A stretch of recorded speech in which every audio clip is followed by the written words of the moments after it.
And welcome back to NewsWire here on SportsGrid. Great matchups inside of the top 25 yesterday. And of course, in the month of December, it's what we get before conference play begins. Let's bring in Mike DeCourcy from Sporting News for a recap and a preview of what is to come. Mike, happy holidays. Great to have you back here on NewsWire. I know certainly these are some really good matchups. Unfortunately for my Florida Gators, this not the best start defending the national championship for them, but I guess when you lose Walter Clayton, this is going to happen. The Gators offense not nearly as good. 67-66. Duke comes up with a big shot late, thanks to, of course, a lot of great performances in this one, but very specifically, Cameron Boozer on pace to do what Cooper Flagg did last year, which is win maybe player of the year. So Duke moves up. The Gators probably going to move down a little bit more, although they had a nice little run recently. What did you make of this game last night? Yeah, honestly, I give Florida a lot of credit for getting back into that game because they were down 15 points, and Duke had never lost like an 85 games or so when they were up by 15, and Florida had a legitimate chance to win that game. I thought the Gators did a nice defensive job, but the offense doesn't flow. They had 4 assists last night, the whole game. The offense does not flow. You had such a great performance by Thomas Houck for much of that game. And then when it was being decided, he was more or less as much of a spectator as I was, but he was in the building. I was at home. So that was about the only difference. He should have had the ball more often down the stretch. That was a big key to why Florida was not able to close. But you got to give a lot of credit to Duke.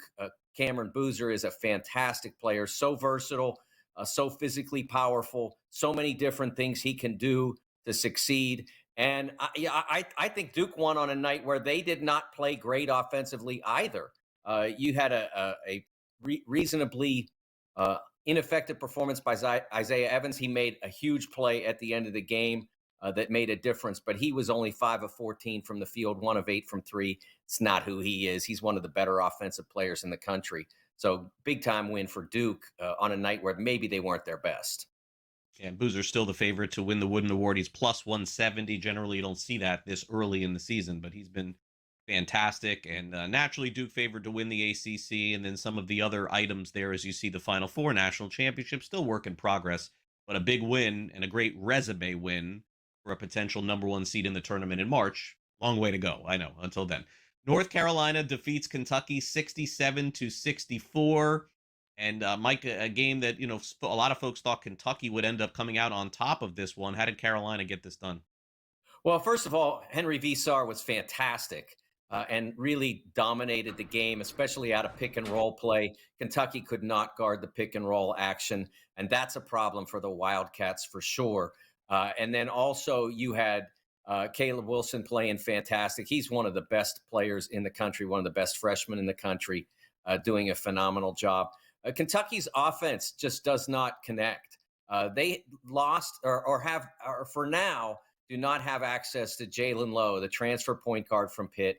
We don't know what his status will be. We know that there were some early reports that he might sit the rest of the year, but he sort of backed away from that and is trying to get himself back out there, and they need him. Denzel Aberdeen, who transferred from Florida, your Gators, and was a big part of the national championship team last year, is trying to fill in as a full-time point guard, and he just doesn't seem to understand the responsibility of the position. On when he could shoot, when he shouldn't shoot, when he needs to get others involved, how to get in the lane and make plays. Those things aren't happening for the Wildcats, and it's really become a problem for them. Low-scoring game in Kansas where UConn wins, and they're a top 5 team. Kansas ranked number 21 in the country, but certainly a really good matchup here. 61-56, and I know the Huskies aren't really known for their offense this season, especially inside the top 10. You can see where their offense ranks. It's nowhere near some of the other squads there. But defensively, getting it done yet again, and contributions, double-digit contributions, Mike, from a lot of players in this one as well.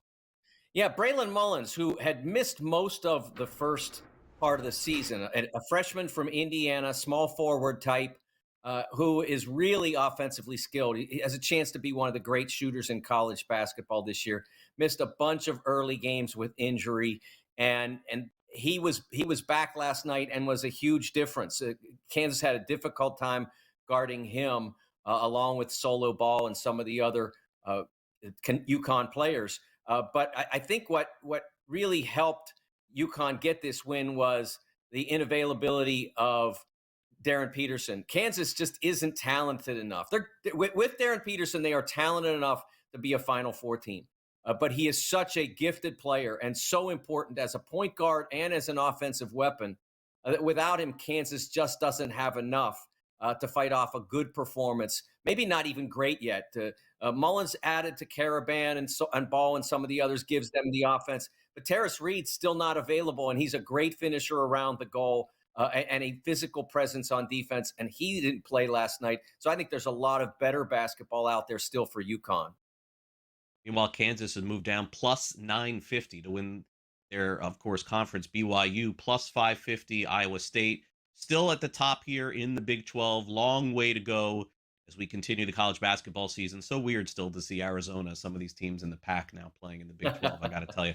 All right, so Louisville ranked 6th in the country. No test for them last week, Mike. They played a couple of, I hate to say cupcakes, but they won by, I believe, 40 and 50 their last couple of times. So they're hanging around there. They're going to get tested tonight, though, against the SEC in Arkansas. Total 165.5.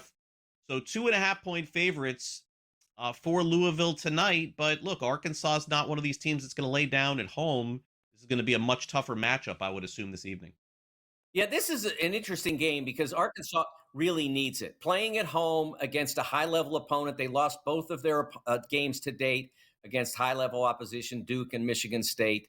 Weren't expected to win either of those games, but this one at home, I feel like the Razorbacks really need to put out a great effort. They've been led in shooting and scoring by their two freshmen, Darius Acuff and Malik Thomas, and they haven't been involving the veterans enough. Acuff, the point guard, needs to get those guys more involved. And Malik Thomas is a great guy to have in transition and when the shot clock's down and when he's left wide open. But I think he's been a little bit too eager to shoot the basketball and not remembering there's very good players around him. Definitely so. All right, Mike, have a great week. Thanks again. We'll catch up next week here on NewsWire. Appreciate it.